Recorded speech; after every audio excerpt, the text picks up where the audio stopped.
Good morning students.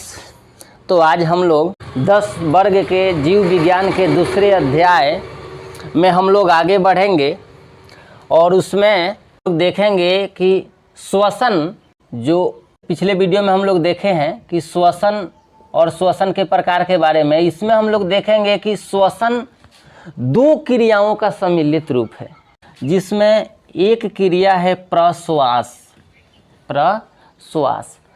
और दूसरी क्रिया है उच्छ्वास। यानी श्वसन के क्रिया में प्रश्वास की क्रिया भी होती है और उच्छ्वास की क्रिया भी होती है। अब ये जाने प्रश्वास क्या है।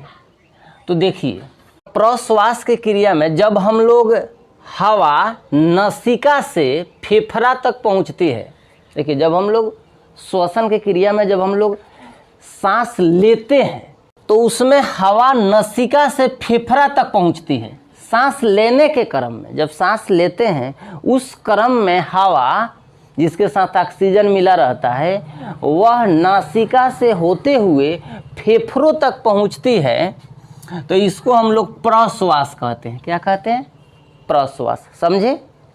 यानी जब हम लोग श्वसन की क्रिया में जब सांस लेते हैं यानी ऑक्सीजन हम लोग ग्रहण करते हैं तो वह नासिका से होते हुए फेफड़े तक पहुंचती है, तो यह क्रिया प्रश्वास कहलाती है। क्या कहलाती है?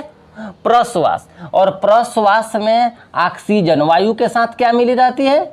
ऑक्सीजन।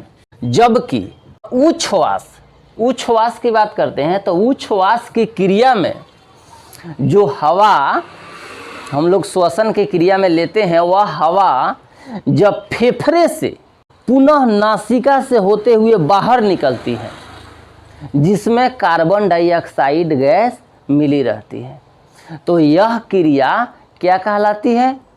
यह क्रिया कहलाती है उच्छ्वास। यानी उच्छ्वास में हवा फेफड़ा से नासिका द्वारा बाहर निकलती है।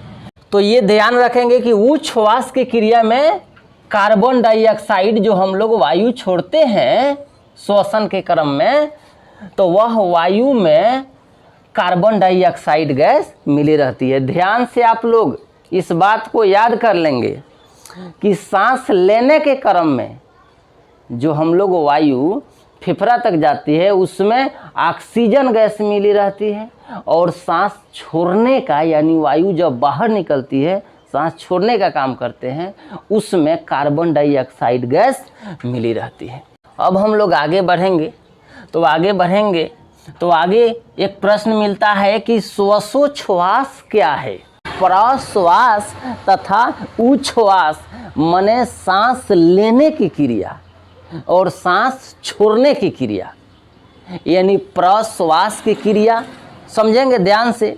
सांस ले रहे हैं ये प्रश्वास हो गया, सांस छोड़ रहे हैं जैसे मुख से भी हम लोग सांस छोड़ते हैं, तो ये छोड़ने की क्रिया जो है ये उच्छ्वास है। तो प्रश्वास और उच्छ्वास के क्रिया के सम्मिलित रूप को यानी प्रश्वास और उच्छ्वास ये दोनों क्रिया के सम्मिलित रूप, ये दोनों क्रिया एक साथ आ जाती है, उसी क्रिया को हम लोग कहते हैं श्वासोच्छ्वास। उसी क्रिया को क्या कहते हैं? श्वासोच्छ्वास। तो अब आप लोग समझ गए श्वासोच्छ्वास क्या है। अगर आप लोग समझ गए श्वासोच्छ्वास तो फिर हम लोग आगे बढ़ेंगे और आगे बढ़ेंगे तो एक प्रश्न हम लोगों को मिलता है वर्ग 10वीं के जीव विज्ञान के दूसरे अध्याय जिसका नाम है श्वसन। इस अध्याय में हमें एक प्रश्न मिलती है कि ऑक्सीहीमोग्लोबिन क्या है। तो ऑक्सीहीमोग्लोबिन क्या है इसे समझने की कोशिश करते हैं कि ऑक्सीहीमोग्लोबिन क्या है। जब रक्त में स्थित लाल रुधिर कोशिकाओं के हीमोग्लोबिन ऑक्सीजन से संयोजन करता है, देखिए जब रक्त में स्थित हम लोगों के रक्त में, आप लोग तो जानते ही हैं कि हम लोगों के शरीर में जो रक्त है उस रक्त में हीमोग्लोबिन मिला रहता है। और ये भी आप लोग जानते हैं कि जो रक्त लाल है तो ये रक्त लाल होने का कारण भी क्या है? हीमोग्लोबिन। अगर हीमोग्लोबिन न रहे तो हमारा रक्त जो है वो लाल नहीं होगा। जो लाल रक्त है, उस लाल रक्त में जो हीमोग्लोबिन है वह ऑक्सीजन के साथ संयोजन करता है।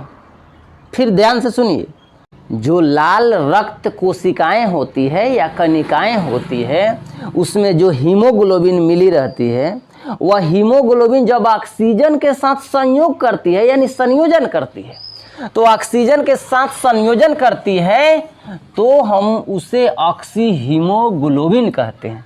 क्या कहते हैं? Oxy haemoglobin. अब हम लोग ऑक्सी हीमोग्लोबिन को अच्छी तरह समझ लिए। अब हम लोग आगे बढ़ेंगे और दूसरा एक प्रश्न है, कार्बोक्सी हीमोग्लोबिन क्या है? कार्बोक्सी हीमोग्लोबिन क्या है? देखिए, जब रक्त में स्थित लाल रुधिर कोशिकाओं के हीमोग्लोबिन, जब रक्त में जो लाल रुधिर कोशिकाएं हैं उसके हीमोग्लोबिन जब कार्बन डाइऑक्साइड के साथ संयोजन करने लगता है, किसके साथ? कार्बन डाइऑक्साइड, तो उसे हम लोग कार्बोक्सी हीमोग्लोबिन कहते हैं। क्या कहते हैं? Carboxy haemoglobin. तो अब इन बातों को अच्छी तरह आप समझ गए होंगे। अगर ये जो पढ़ाया गया, बोर्ड पर आपको बताया गया है, अगर इसे आप अच्छी तरह न समझे हों या आपके पास कोई अभी भी डाउट रह जाता है, तो फिर वीडियो में कमेंट सेक्शन में जाकर और आप अपने डाउट को पूछ सकते हैं। अगर यह वीडियो आपको पसंद आया हो तो इसे लाइक शेयर ज़रूर करें और फिर मेरे चैनल को सब्सक्राइब ज़रूर करें। अगर आप मेरे पीछे के वीडियो नहीं देखे होंगे तो फिर डिस्क्रिप्शन में लिंक दिया हुआ है, आप जाकर देख सकते हैं। इसके पीछे के वीडियो वहाँ पर आपको मिल जाएगा। धन्यवाद। जय हिंद, जय भारत।